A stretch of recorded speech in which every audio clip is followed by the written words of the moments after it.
नमस्कार। Spread piece channel में आपका स्वागत है। आज हम आपको सुनाएंगे फणीश्वर नाथ रेणु की एक खूबसूरत कहानी, रसप्रिया। धूल में पड़े कीमती पत्थर को देखकर जौहरी की आंखों में एक नई झलक झिलमिला गई। अपरूप रूप चरवाहा मोहना छौंडा को देखते ही पंचकौड़ी मृदंगिया की मुंह से निकल पड़ा। अपरूप रूप खेतों, मैदानों, बाग बगीचों और गाय बैलों के बीच चरवाहा मोहना की सुंदरता। मृदंगिया की क्षीण ज्योति आंखें सजल हो गईं। मोहना ने मुस्कुराकर पूछा, तुम्हारी उंगली तो रसपिरिया बजाते टेढ़ी हो गई है ना? बूढ़े मृदंगिया ने चौंकते हुए कहा, रसपिरिया? हां, नहीं, तुमने कहां सुना बेटा? कहते कहते रुक गया। परमाणपुर में उस बार एक ब्राह्मण के लड़के को उसने प्यार से बेटा कह दिया था। सारे गांव के लड़कों ने उसे घेर कर मारपीट की तैयारी की थी। बहारदार होकर ब्राह्मण के बच्चे को बेटा कहेगा? मारो साले बुढ़े को घेर कर, मृदंग फोड़ दो। मृदंगिया ने हंसकर कहा था, अच्छा, इस बार माफ कर दो सरकार, अब से आप लोगों को बाप ही कहूंगा। बच्चे खुश हो गए थे। एक 2-2.5 साल के नंगे बालक की ठुड्डी पकड़कर वह बोला था, क्यों, ठीक है ना बाप जी? बच्चे ठट्ठा कर हंस पड़े थे। लेकिन इस घटना के बाद फिर कभी उसने किसी बच्चे को बेटा कहने की हिम्मत नहीं की थी। मोहना को देखकर बार बार बेटा कहने की इच्छा होती है। रसपिरिया की बात किसने बताई तुमसे? बोलो बेटा। 10-12 साल का मोहना भी जानता है पंचकौड़ी अधपगला है, कौन इससे पार पाए? उसने दूर मैदान में चरते हुए अपने बैलों की ओर देखा। मृदंगिया कमलपुर के बाबू लोगों के यहां जा रहा था। कमलपुर के नंदू बाबू के घराने में भी मृदंगिया को 4 मीठी बातें सुनने को मिल जाती हैं। 1-2 जून भोजन तो बंधा हुआ ही है, कभी कभी रस चर्चा भी यहीं आकर सुनता है वह। 2 साल के बाद वह इस इलाके में आया है। दुनिया बहुत जल्दी जल्दी बदल रही है। आज सुबह शोभा मिसर के छोटे लड़के ने तो साफ साफ कह दिया, तुम जी रहे हो या थेथरई कर रहे हो मृदंगिया?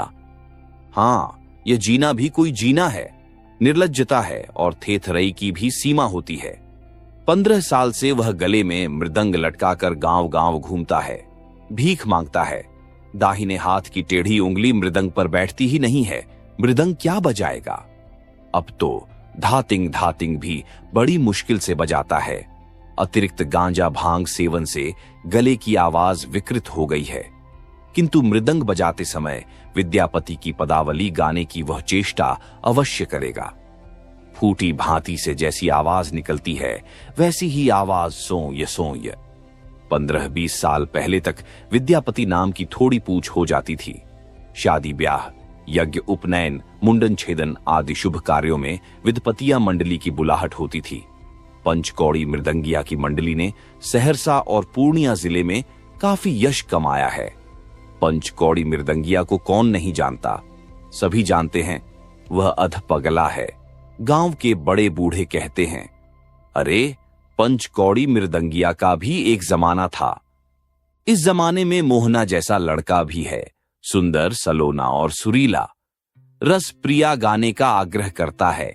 एक रसप्रिया गाओ न मृदंगिया। रसप्रिया सुनोगे? अच्छा सुनाऊंगा, पहले बताओ किसने? हे ए मोहना बैल भागे। एक चरवाहा चिल्लाया, रे मोहना पीठ की चमड़ी उधेड़ेगा करमू। अरे बाप! मोहना भागा। कल ही करमू ने उसे बुरी तरह पीटा है। दोनों बैलों को हरे हरे पाट के पौधों की महक खींच ले जाती है बार बार। खटमिठाल पाट। पंचकौड़ी ने पुकार कर कहा, मैं यहीं पेड़ की छाया में बैठता हूं, तुम बैल हाँक कर लौटो, रसपिरिया नहीं सुनोगे। मोहना जा रहा था, उसने उलटकर देखा भी नहीं। रसप्रिया। विदापत नाच वाले रसप्रिया गाते थे। सहरसा के जोगेंद्र झा ने एक बार विद्यापति के 12 पदों की एक पुस्तिका छपाई थी। मेले में खूब बिक्री हुई थी रसप्रिया पोथी की। विदापत नाच वालों ने गा गा कर जनप्रिया बना दिया था रसप्रिया को। खेत के आल पर झरजामुन की छाया में पंचकौड़ी मृदंगिया बैठा हुआ है, मोहना की राह देख रहा है। जेठ की चढ़ती दोपहरी में काम करने वाले भी अब गीत नहीं गाते हैं। कुछ दिनों के बाद कोयल भी कूकना भूल जाएगी क्या? ऐसी दोपहरी में चुपचाप कैसे काम किया जाता है? 5 साल पहले तक लोगों के दिल में हुलास बाकी था। पहली वर्षा में भीगी हुई धरती के हरे हरे पौधों से एक खास किस्म की गंध निकलती है। तपती दोपहरी में मोम की तरह गल उठती थी रस की डाली। वे गाने लगते थे, बिरहा, चांचर, लगनी। खेतों में काम करते हुए गाने वाले गीत भी समय असमय का ख्याल करके गाए जाते हैं। रिमझिम वर्षा में बारहमासा, चिलचिलाती धूप में बिरहा, चांचर और लगनी। हाँ रे, हल जोते हलवाहा भैया रे, खुरपी रे चलावे मजदूर, एही पंथे धनी मोरा हे रुसली। खेतों में काम करते हलवाहों और मजदूरों से कोई बिरही पूछ रहा है कातर स्वर में। उसकी रूठी हुई धनी को इस राह से जाते देखा है किसी ने? अब तो दोपहरी नीरस कटती है, मानो किसी के पास एक शब्द भी नहीं रह गया है। आसमान में चक्कर काटते हुए चील ने टिंहकारी भरी, टिंग ई टिंग ही के। मृदंगिया ने गाली दी, शैतान। उसको छोड़कर मोहना दूर भाग गया है। वह आतुर होकर प्रतीक्षा कर रहा है। जी करता है दौड़कर उसके पास चला जाए। दूर चरते हुए मवेशियों के झुंडों की ओर बार बार वह बेकार देखने की चेष्टा करता है। सब धुंधला। उसने अपनी झोली टटोल कर देखा, आम है, मूढ़ी है। उसे भूख लगी। मोहन के सूखे मुंह की याद आई और भूख मिट गई। मोहना जैसे सुंदर सुशील लड़कों की खोज में ही उसकी जिंदगी के अधिकांश दिन बीते हैं। विदापत नाच में नाचने वाले नटुआ का अनुसंधान खेल नहीं, सवर्णों के घर में नहीं, छोटी जाति के लोगों के यहां मोहना जैसे लड़की मुंहा लड़के हमेशा पैदा नहीं होते। ये अवतार लेते हैं समय समय पर ज्यादा ही।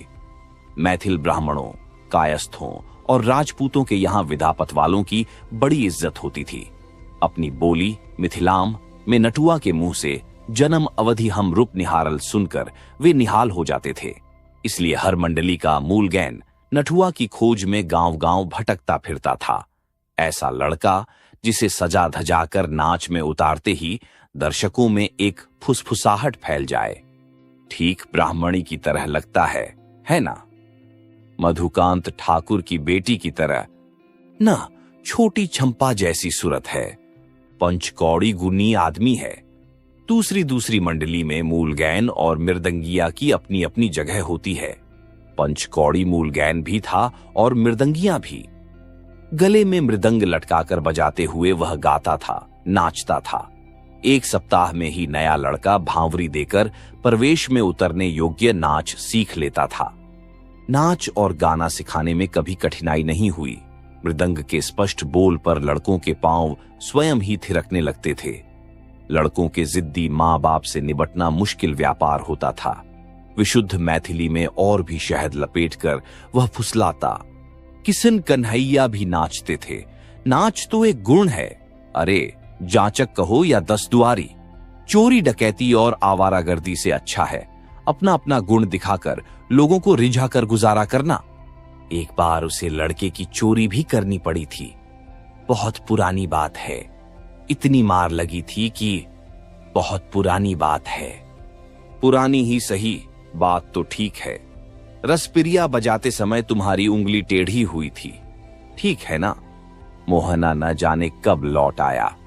मृदंगिया के चेहरे पर चमक लौट आई। वह मोहना की ओर एक टकटकी लगाकर देखने लगा। यह गुणवान मर रहा है। धीरे धीरे तिल तिल कर वह खो रहा है। लाल लाल होठों पर बीड़ी की कालिख लग गई है। पेट में तिल्ली है जरूर। मृदंगिया वैद्य भी है। एक झुंड बच्चों का बाप धीरे धीरे एक पारिवारिक डॉक्टर की योग्यता हासिल कर लेता है। उत्सवों के बासी टका भोज्यान्नों की प्रतिक्रिया कभी कभी बहुत बुरी होती। मृदंगिया अपने साथ नमक सुलेमानी, चांदमार पाचन और कुनैन की गोली हमेशा रखता था। लड़कों को सदा गर्म पानी के साथ हल्दी की बुकनी खिलाता। पीपल, काली मिर्च, अदरक वगैरह को घी में भूनकर शहद के साथ सुबह शाम चटाता। गर्म पानी, पोटली से मूढ़ी और आम निकालते हुए मृदंगिया बोला, हाँ, गरम पानी। तेरी तिल्ली बढ़ गई है, गरम पानी पियो। ये तुमने कैसे जान लिया? फारबिसगंज के डॉक्टर बाबू भी कह रहे थे तिल्ली बढ़ गई है। दवा आगे कहने की जरूरत नहीं। मृदंगिया जानता है मोहना जैसे लड़कों के पेट की तिल्ली चिता पर ही गलती है। क्या होगा पूछकर कि दवा क्यों नहीं करवाते। मां भी कहती है हल्दी की बुकनी के साथ रोज गर्म पानी, तिल्ली गल जाएगी। मृदंगिया ने मुस्कुराकर कहा, बड़ी सयानी है तुम्हारी मां। केले के सूखे पतले पर मूढ़ी और आम रखकर उसने बड़े प्यार से कहा, आओ एक मुट्ठी खा लो। नहीं, मुझे भूख नहीं। किंतु मोहना की आंखों से रह रहकर कोई झांकता था, मूढ़ी और आम को एक साथ निगल जाना चाहता था। भूखा बीमार भगवान, आओ खा लो बेटा, रसपिरिया नहीं सुनोगे। मां के सिवा आज तक किसी अन्य व्यक्ति ने मोहना को इस तरह प्यार से कभी परोसे भोजन पर नहीं बुलाया। लेकिन दूसरे चरवाहे देख लें तो मां से कह देंगे, भीख का अन्न नहीं, मुझे भूख नहीं। मृदंगिया अप्रतिभ हो जाता है, उसकी आंखें फिर सजल हो जाती हैं। मृदंगिया ने मोहना जैसे दर्जनों सुकुमार बालकों की सेवा की है। अपने बच्चों को भी शायद वह इतना प्यार नहीं दे सकता। और अपना बच्चा, अपना पराया, अब तो सब अपने सब पराए। मोहना कोई देख लेगा तो क्या होगा? मां से कह देगा, तुम भीख मांगते हो ना। कौन भीख मांगता है? मृदंगिया के आत्मसम्मान को इस भोले लड़के ने बेवजह ठेस लगा दी। उसके मन की झांपी में कुडनलीकार सोया हुआ सांप फन फैलाकर फुफकार उठा, इस साला मारेंगे वह तमाचा की। गाली क्यों देते हो? मोहना ने डरते डरते प्रतिवाद किया। वह उठ खड़ा हुआ, पागलों का क्या विश्वास। आसमान में उड़ती हुई चील ने फिर टिंहकारी भरी, टिंही ई टिंटिंग। मोहना, मृदंगिया की आवाज गंभीर हो गई। मोहना जरा दूर जाकर खड़ा हो गया। किसने कहा तुमसे कि मैं भीख मांगता हूं? मृदंग बजाकर, पदावली गाकर, लोगों को रिझाकर पेट पालता हूं। तुम ठीक कहते हो, भीख का ही अन्न है यह, भीख का ही फल है यह। मैं नहीं दूंगा।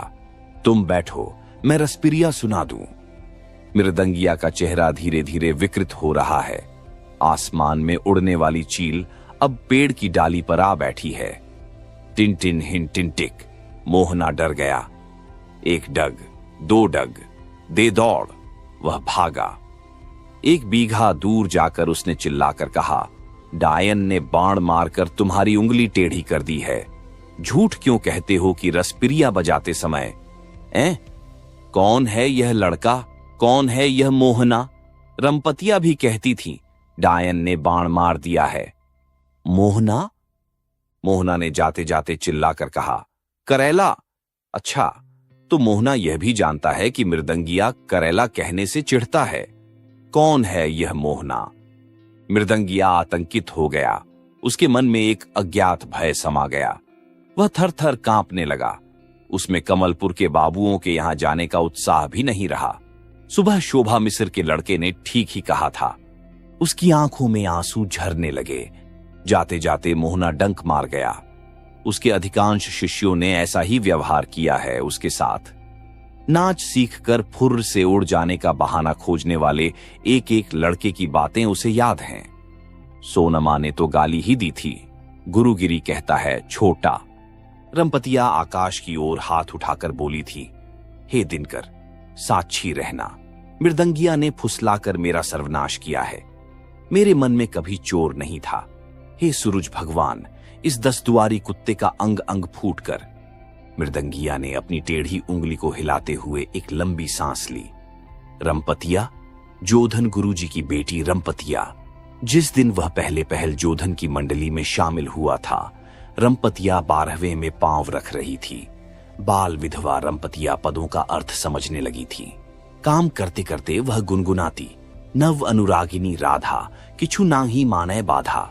मृदंगिया मूल गैनी सीखने गया था और गुरुजी ने उसे मृदंग थमा दिया था। 8 वर्ष तक तालीम पाने के बाद जब गुरुजी ने स्वजात पंचकौड़ी से रमपतिया के चुमौना की बात चलाई तो मृदंगिया सभी ताल मात्रा भूल गया। जो धन गुरुजी से उसने अपनी जात छिपा रखी थी, रमपतिया से उसने झूठा प्रेम किया था। गुरुजी की मंडली छोड़कर वह रातों रात भाग गया। उसने गांव आकर अपनी मंडली बनाई, लड़कों को सिखाया पढ़ाया और कमाने खाने लगा, लेकिन वह मूल गैन नहीं हो सका कभी। मृदंगिया ही रहा सब दिन। जोधन गुरुजी की मृत्यु के बाद एक बार गुलाब बाग मेले में रमपतिया से उसकी भेंट हुई थी। रमपतिया उसी से मिलने आई थी। पंचकौड़ी ने साफ जवाब दे दिया था, क्या झूठ फरेब जोड़ने आई है? कमलपुर के नंदू बाबू के पास क्यों नहीं जाती? मुझे उल्लू बनाने आई है। नंदू बाबू का घोड़ा 12 बजे रात को चीख उठी थी रमपतिया, पांचू चुप रहो। उसी रात रसपिरिया बजाते समय उसकी उंगली टेढ़ी हो गई थी।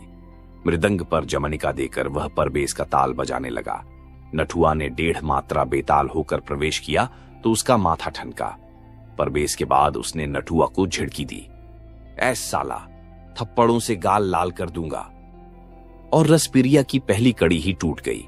मृदंगिया ने ताल को संभालने की बहुत चेष्टा की। मृदंग की सूखी चमड़ी जी उठी, दाहिने पूरे पर लावा फर ही फूटने लगे और तल कटते कटते उसकी उंगली टेढ़ी हो गई। झूठी टेढ़ी उंगली। हमेशा के लिए पंचकौड़ी की मंडली टूट गई। धीरे धीरे इलाके से विद्यापति नाच ही उठ गया।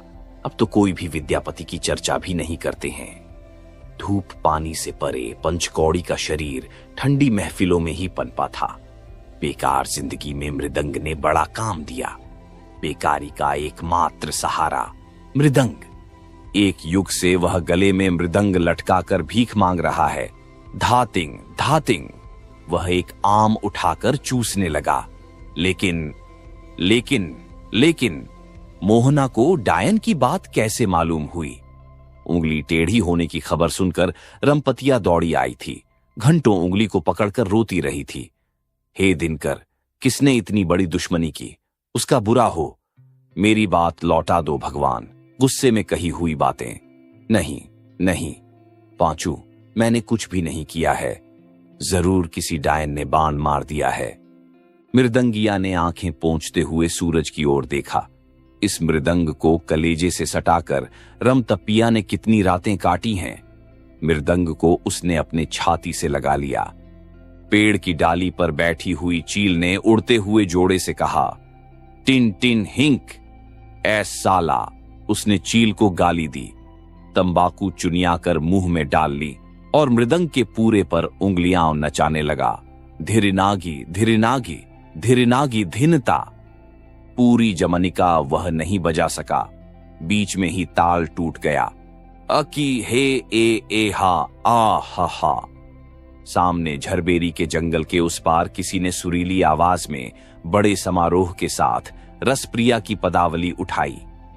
नव वृंदावन, नव नव तरुग्न, नव नव विकसित फूल। मृदंगिया के सारे शरीर में एक लहर दौड़ गई। उसकी उंगलियां स्वयं ही मृदंग के पूरे पर थिरकने लगीं। गाय बैलों के झुंड दोपहर की उतरती छाया में आकर जमा होने लगे। खेतों में काम करने वालों ने कहा, पागल है, जहां जी चाहा बैठकर बजाने लगता है। बहुत दिन के बाद लौटा है।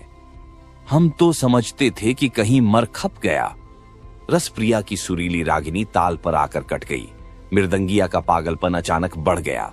वह उठकर दौड़ा। झरबेरी की झाड़ी के उस पार कौन है? कौन है यह शुद्ध रसप्रिया गाने वाला? इस जमाने में रसप्रिया का रसिक? झाड़ी में छिपकर मृदंगिया ने देखा, मोहना तन्मय होकर दूसरे पद की तैयारी कर रहा है। गुनगुनाहट बंद करके उसने गले को साफ किया। मोहना के गले में राधा आकर बैठ गई है। क्या बंदिश है! नवी वह नयनकनी र आहो पल्ली बहै ताहिती कर। मोहना बेसुध होकर गा रहा था। मृदंग के बोल पर वह झूम झूम कर गा रहा था। मृदंगिया की आंखें उसे एकटक निहार रही थीं और उसकी उंगलियां फिरकी की तरह नाचने को व्याकुल हो रही थीं। 40 वर्ष का अधपागल युगों के बाद भावावेश में नाचने लगा। रह रहकर वह अपनी विकृत आवाज में पदों की कड़ी धड़ता, फोई फोई, सोई सोई, धिरिनागी धिनता, दुहू रस, मैं ये तनु गुणे नहीं और, लागल दुहुक न भांगे जोर। मोहना के आधे काले और आधे लाल होठों पर नई मुस्कुराहट दौड़ गई। पद समाप्त करते हुए वह बोला, इस टेढ़ी उंगली पर भी इतनी तेजी? मोहना हांफने लगा। उसकी छाती की हड्डियां उफ। मृदंगिया धम्म से जमीन पर बैठ गया। कमाल कमाल, किससे सीखे? कहां सीखी तुमने पदावली? कौन है तुम्हारा गुरु? मोहना ने हंसकर जवाब दिया, सीखूंगा कहां, मां तो रोज गाती है। प्रातः की मुझे बहुत याद है, लेकिन अभी तो उसका समय नहीं। हां बेटा, बेताले के साथ कभी मत गाना बजाना। जो कुछ भी है सब चला जाएगा। समय कुसमय का भी ख्याल रखना। लो, अब आम खा लो। मोहना बेझिझक आम लेकर चूसने लगा। एक और लो। मोहना ने 3 आम खाए और मृदंगिया के विशेष आग्रह पर 2 मुट्ठी मूढ़ी भी फांक गया। अच्छा, अब एक बात बताओगे मोहना, तुम्हारे मां बाप क्या करते हैं? बाप नहीं है, अकेली मां है। बाबू लोगों के घर कुटाई पिसाई करती है। और तुम नौकरी करते हो किसके यहां? कमलपुर के नंदू बाबू के यहां। नंदू बाबू के यहां? मोहना ने बताया, उसका घर सहरसा में है। तीसरे साल सारा गांव कोसी मैया के पेट में चला गया। उसकी मां उसे लेकर अपने ममहर आई है, कमलपुर। कमलपुर में तुम्हारी मां के मामू रहते हैं? मृदंगिया कुछ देर तक चुपचाप सूर्य की ओर देखता रहा। नंदू बाबू, मोहना, मोहना की मां। डायन वाली बात तुम्हारी मां कह रही थी? हां। और एक बार सामदेव झा के यहां जनेऊ में तुमने गिरधर पट्टी मड़नली वालों का मृदंग छीन लिया था। बेताला बजा रहा था, ठीक है ना? मृदंगिया की खिचड़ी दाढ़ी मानो अचानक सफेद हो गई। उसने अपने को संभाल कर पूछा, तुम्हारे बाप का नाम क्या है? अजोधा दास। अजोधा दास? बूढ़ा अजोधा दास, जिसके मुंह में न बोल न आंख में लोर, मंडली में गठरी ढोता था। बिना पैसा का नौकर बेचारा अजोधा दास।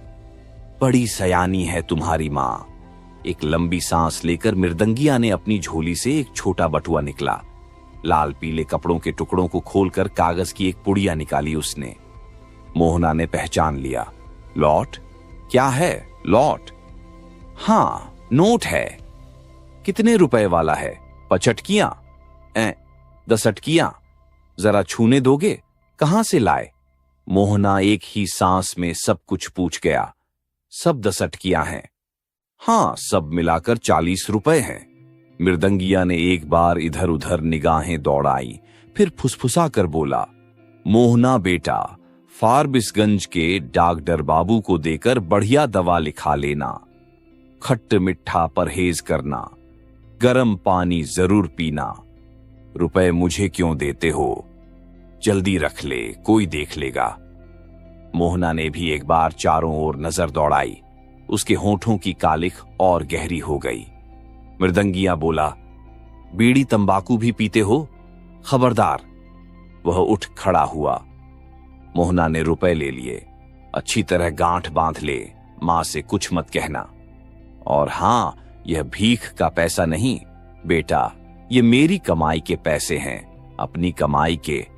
मृदंगिया ने जाने के लिए पांव बढ़ाया। मेरी मां खेत में घास काट रही है, चलो ना, मोहना ने आग्रह किया।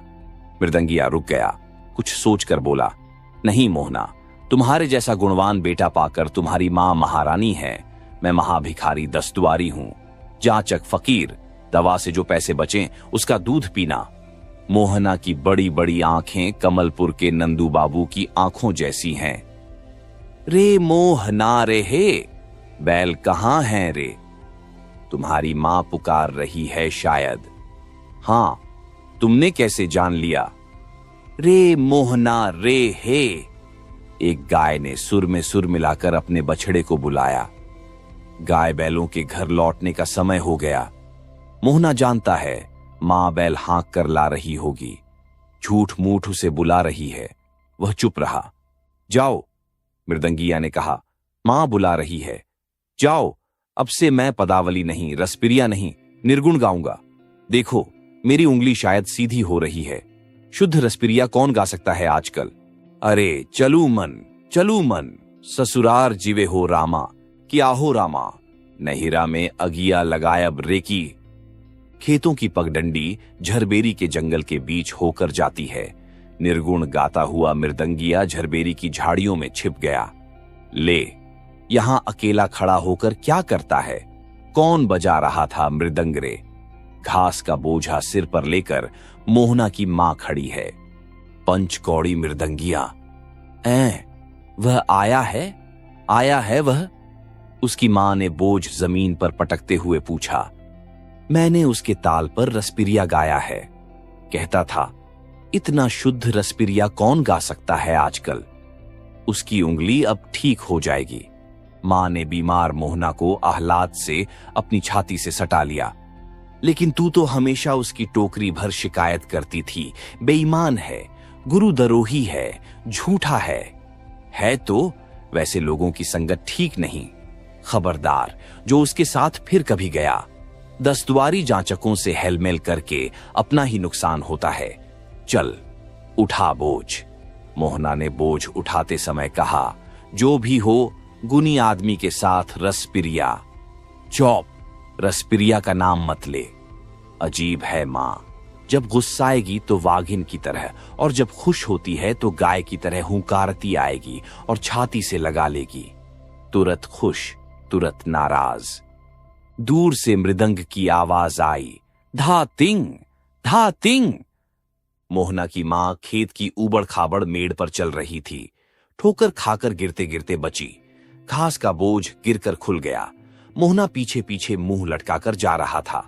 बोला, क्या हुआ मां? कुछ नहीं। धातिंग, धातिंग। मोहना की मां खेत की मेड़ पर बैठ गई।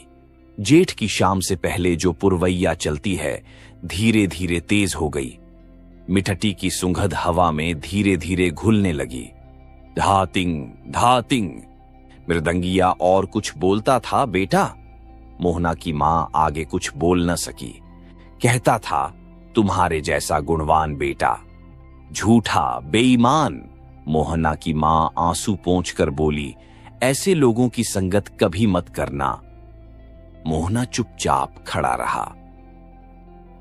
आप सुन रहे थे फणीश्वर नाथ रेणु की लिखी कहानी रसप्रिया।